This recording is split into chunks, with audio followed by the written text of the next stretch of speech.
ये जो अभी आपने बाजा सुना, ये बाजा बदल बदल के बाजा बजवाते हैं हमारे पूज्य श्री धूनी वाले दादाजी महाराज। उनकी परंपरा में पूज्य छोटे सरकार जी हैं, विलक्षण विलक्षण प्रकार के वाद्य वो बुलवाते हैं। उनके मन में बड़ा उत्साह है, हमारे ऊपर बड़ा वात्सल्य है। और इस बार महाराष्ट्र से भी कुछ प्रेमियों ने वो दक्षिणी बाजा वाले लोग भेज दिए। जैसी भगवान की इच्छा, बोले इतने बड़े बड़े संत आ रहे हैं, उनका स्वागत मंगल वाद्य बजा करके करेंगे।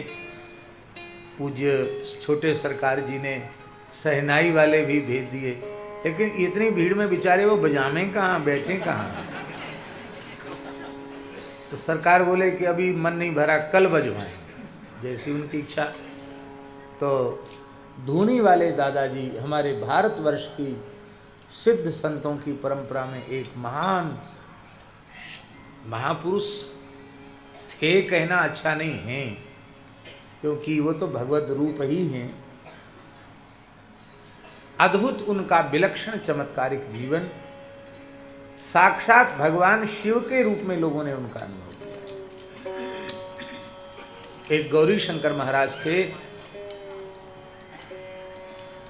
10 नामी सन्यासी थे, श्री गौरी शंकर गिरी जी महाराज, गिरी थे, गिरी नामा थे। अफगानिस्तान का उनका शरीर था। संन्यास दीक्षा लेने के बाद भगवान शिव के चरणों में उनकी अगाध प्रीति थी कि भगवान शिव का हमें प्रत्यक्ष दर्शन हो। और इसी मनोरथ की पूर्ति के लिए श्री नर्मदा जी की परिक्रमा उन्होंने आरंभ की। साधक संत उनके साथ जुड़ते चले गए। और कितनी परिक्रमाएं की? 18 12 परिक्रमाएं की। और 12 परिक्रमाएं 3 वर्ष 3 महीना और 13 दिन वाले क्रम की 12 परिक्रमाएं की। तो आप गणित पढ़े होंगे तो आप हिसाब लगा सकते हैं, लगभग कितने हैं? लगभग 40 वर्ष तक लगातार उन्होंने नर्मदा जी की परिक्रमा की। उनके साथ हजार 2-2 हजार संत रहते थे परिक्रमा में। बड़ी जमात चलती थी श्री गौरी शंकर महाराज की।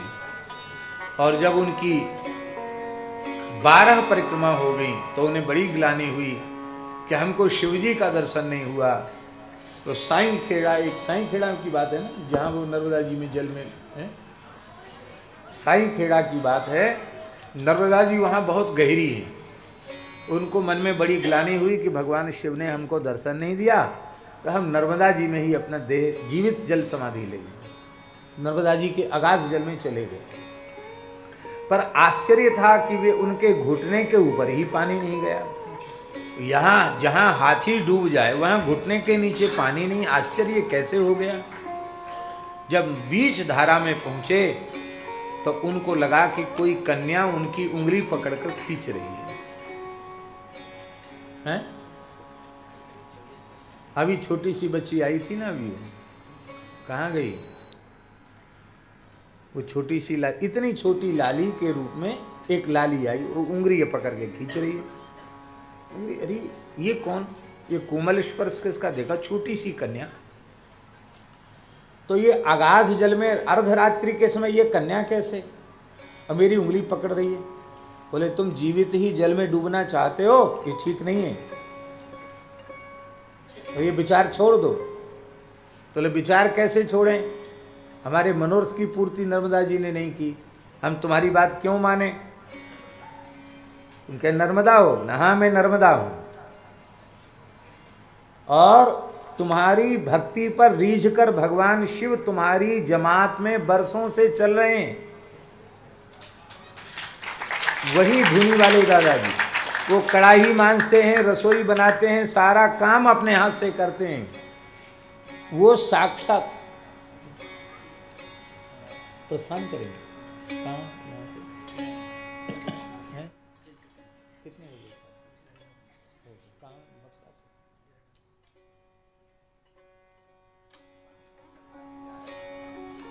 तेरा मंगलमयी हो जय।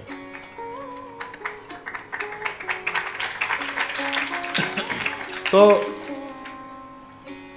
कौन है हमारे में, तो उनका जिनको श्री केशवानंद जी नाम था, वो केशवानंद नाम के जो संत हैं वे ही साक्षात शिव जी हैं। नर्मदा जी ने कहा, उन्होंने कहा कि वो साक्षात शिव हैं, आप नर्मदा जी हैं, मैं कैसे विश्वास करूं, आप अपने स्वरूप में दर्शन दें। तो नर्मदा जी का जो आधिदैविक दिव्य स्वरूप है, उस स्वरूप में नर्मदा जी ने श्री गौरी शंकर महाराज को दर्शन दिया। चरणों में पड़ गए नर्मदा जी के। अब वो आए अपनी शिविर में, जमात में आए, तो केशवानंद जी कढ़ाई मांज रहे थे, क्योंकि जमात में इतने संतों की रसोई बनी तो कढ़ाई भगोना बर्तन सब चलते थे साथ में, कढ़ाई मांज रहे थे। तो फिर उनके मन में आया कि अरे ये बर्तन मांजने वाला शिवजी कैसे हो सकता है, उनके मन में आया, क्योंकि जमात के महंत तो वही थे, प्रधान वही थे, ये कैसे शिवजी हो सकते हैं। तो श्री नर्मदा जी ने फिर उनकी उंगली खींची, ए भ्रम में मत पड़ो, साक्षात शिवजी हैं, प्रणाम करो। जैसे ही प्रणाम किया और मांझते मांझते उन्होंने ऐसे देखा, जैसे ही उन्होंने ऐसे देखा तो भाल चंद्र जटा जूट गंगा जी और सब आपाद मस्तक पर्यंत साक्षात त्रिशूलधारी डमरूधारी भगवान शिव का दर्शन हुआ। चरणों में पड़ गए।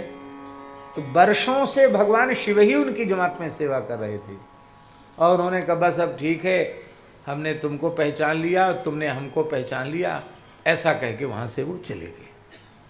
कालांतर में वे ही अवधूत शिरोमणि साक्षात शिवरूप श्री धूनी वाले दादाजी के रूप में प्रकट हुए। उनके बाद उनकी परंपरा में श्री हरिहर भोले भगवान जी वे भी बड़े सिद्ध पुरुष हुए, और उनको भी ऐसे ही विलक्षण ढंग से दादाजी ने अपनाया।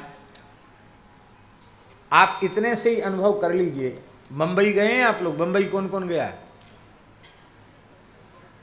बंबई में एक समुद्र के बीच में टापू है, उसमें एक दरगाह है एक मुसलमान फकीर की, उसको हाजी पीर कहते हैं,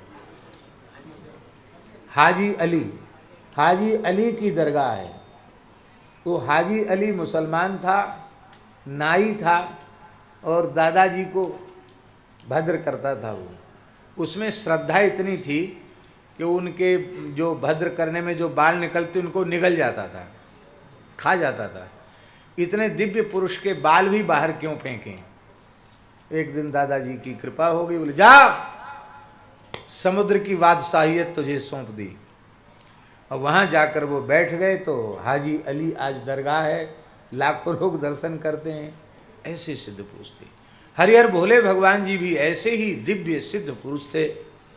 उनके बाद पूज्य महाराज के गुरुदेव बड़े सरकार, वो बड़े सरकार भी बड़े सरकार ही थे। वर्षों तक, हम समझते 12 वर्ष से भी अधिक, खुले आकाश के नीचे ठंडी गर्मी बरसात, ना अन्न ग्रहण किया 12 वर्ष तक, ना जल ग्रहण किया। खुले आकाश के नीचे अखंड धूना, जो कुछ आता वो सब धूना में ही डाल देते। एक गौ माता थी, वो बहुत तेज गर्मी होने पर गाय उनके ऊपर खड़ी होकर छाया करती थी। जीजा महारानी गौ माता, वो मनुष्य की भाषा में बात करती थी। लोग उससे सट्टा वट्टा पूछने लग गए तो महाराज बोले कलयुग है, ये बातचीत मत करो, लोगों की बात मत बताओ। तब गौ माता ने मनुष्य की भाषा में बोलना बंद किया। उनके शिष्य श्री छोटे सरकार जी, ये बड़े ब्राह्मण हैं, ब्राह्मणों के बड़े भक्त हैं। अभी भी वैदिक अग्निहोत्र करने वाले अनेकों ब्राह्मण आपसे जुड़े हुए हैं। जोधपुर में भी अग्निहोत्र परंपरा के ब्राह्मण हैं। ये उन अग्निहोत्रियों में एक ये महानुभाव जो वैदिक अग्निहोत्र से संपन्न हैं, और ब्राह्मणों से ही छोटे सरकार घिरे रहते हैं। ब्राह्मणों के प्रति बड़ी भक्ति है। ब्राह्मण्य देव हैं, हम तो उनको ऐसा समझते हैं, ब्राह्मण्य देव हैं। और ब्राह्मणों की सेवा, ब्राह्मणों का हित, सर्वत्र गुरुकुलों का संचालन, ये सब उनके द्वारा भगवान करा रहे हैं। तो गुरु महाराज की आज्ञा हो गई। आगरा वाले महाराज जी जा रहे हैं क्या? प्रस्थान कर रहे हैं? कुछ प्रसाद पवा के तब भेजे ना। तो आगरा के मंत्री जा रहे हैं, उनका सत्कार करवा के तब। तो भगवत कृपा से ऐसे सिद्ध पुरुष, और महाराज जी भी, अब उनके सामने कहने में संकोच तो है थोड़ा, लेकिन फिर भी कह देते हैं, बड़े सरकार के पूर्व जन्म में आप शिष्य थे और उस समय बड़े सरकार की सेवा में आप रहते थे। यहाँ से नीचे का धड़ कुछ काम नहीं करता था, अपंग थे, और बड़े सरकार फक्कड़ संत थे, तो कई बार वो चिलम पीते थे। चिलम, तो चिलम तैयार करते थे आप पूर्व शरीर में। गुरुजी महाराज को खिसक के जाते, ऐसे चिलम देते और गुरुजी चिलम पीते। इसके बाद ये तुलसीदास जी, सूरदास जी, कबीरदास जी, मीराबाई, इनके पद गाकर सुनाते थे पूर्व जन्म में। गुरुजी को पद सुनाना और गुरुजी किसी। एक दिन गुरुजी ने कहा, जा, तुझे दिल्ली दरबार सौंप दिया, चला जा दिल्ली। आपके पूर्व जन्म की घटना है। आप गुरु महाराज की आज्ञा हुई तो यह बहुत विचार करें, यह है गुरु भक्ति। उन्होंने यह विचार नहीं किया कि मैं चल नहीं सकता, दिल्ली कैसे पहुंचूंगा, इतना धड़ काम नहीं करता, घिसट घिसट के चलता हूं, कैसे पहुंचूंगा दिल्ली। लेकिन यह नहीं कि हमारा टिकट करा दो, हमारे साथ आदमी भेज दो, हम अपाहिज हैं, कैसे चलेंगे। आप ट्रेन में बैठ गए, दिल्ली पहुंच गई ट्रेन, सब उतर गए, वो तो उतर ही नहीं सकते।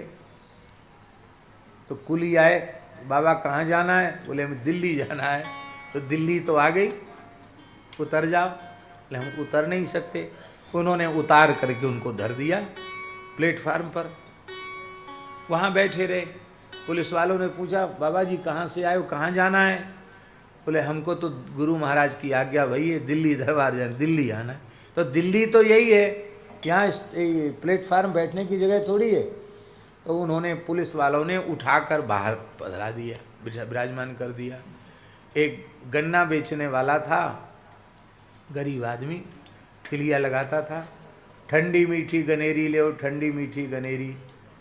आप भी आवाज़ लगाते, ठंडी मीठी गनेरी ले, ठंडी मीठी गनेरी।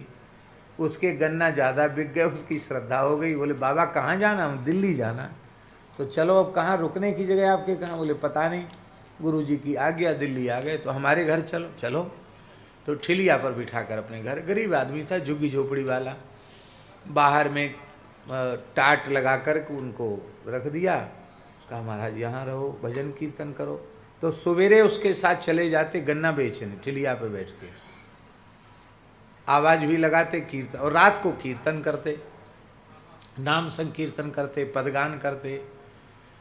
तो कुछ दिन ऐसे बीते।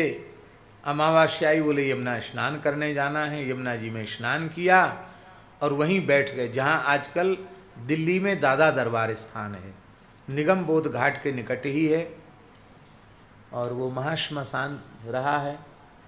वहीं बैठ गए और बैठ करके फिर वो गन्ना वाला बोला चलो। बोले अब हमारी जगह आ गई, अब हम नहीं जाएंगे, तुमने यहाँ तक पहुँचा दिया, बस ठीक है। वहीं लोग आने जाने लग गए। किसी की मनोती, महाराज हम नौकरी से निकाल दिए गए, हम बहाल हो जाएं।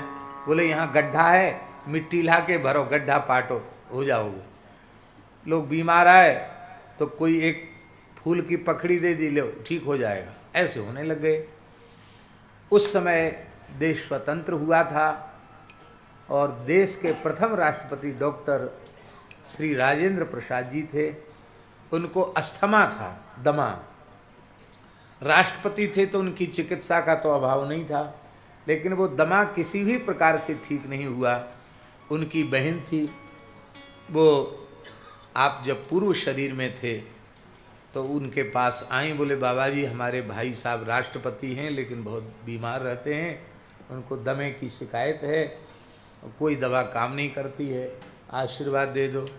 तो एक गुलाब के फूल की माला किसी ने पहनाई थी, ऐसी कुछ पखड़ी निकाल, ले दे देना उसको।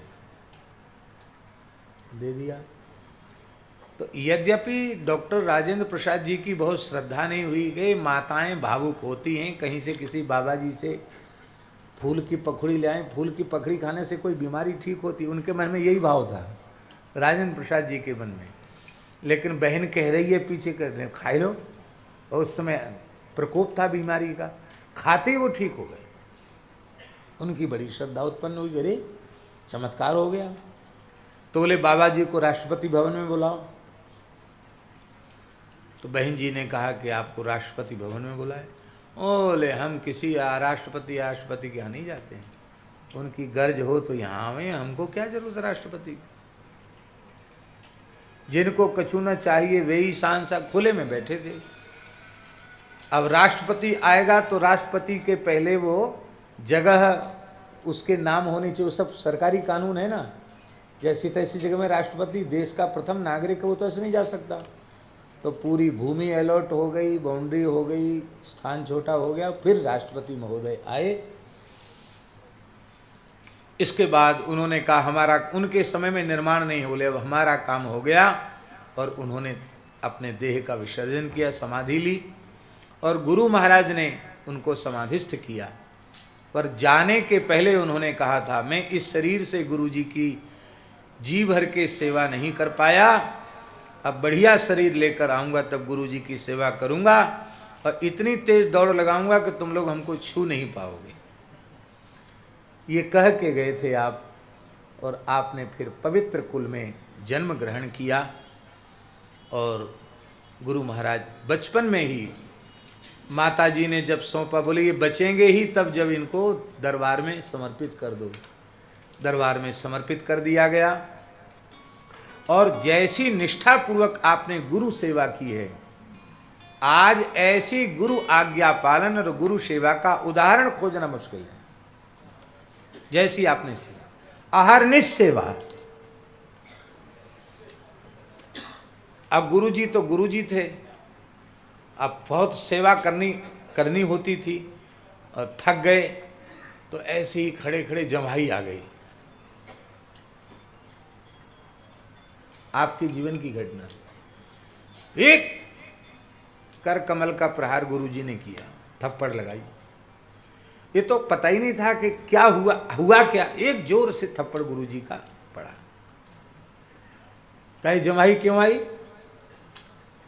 इसका मतलब है कि सेव्य से वृत्ति हटकर शरीर में गई। शरीर में वृत्ति नहीं जाती तो जमाई कैसे आती? सावधान होकर सेवा करो, सेवा में जमाई कैसी? और आपका अनुभव कि गुरु जी की थप्पड़ क्या थी, जब तक वे अपने देह में विराजमान रहे, आलस्य, तंद्रा, निद्रा, मानो सब नमस्कार करके आपको चले गए। आप विरक्त संत हैं, पर श्री गुरुदेव ने कहा कि इसी स्वरूप में आपको रहना है, अपने को छिपाकर रहना है। गुरु आज्ञा से आप इस प्रकार के स्वरूप में हैं। और आपके जीवन की भी बहुत सी चमत्कारिक घटनाएं हैं, उनको कहना बहुत अच्छा नहीं है कि महापुरुष विराजमान हैं, लेकिन जो निकटवर्ती लोग हैं वे उसका अनुभव करते हैं। तो ऐसे ऐसे दिव्य महापुरुष पधारते हैं जो देखने में समझ में नहीं आते कि इनकी कैसी अवस्था है, पर ये भगवान की, गुरुदेव की बड़ी कृपा है।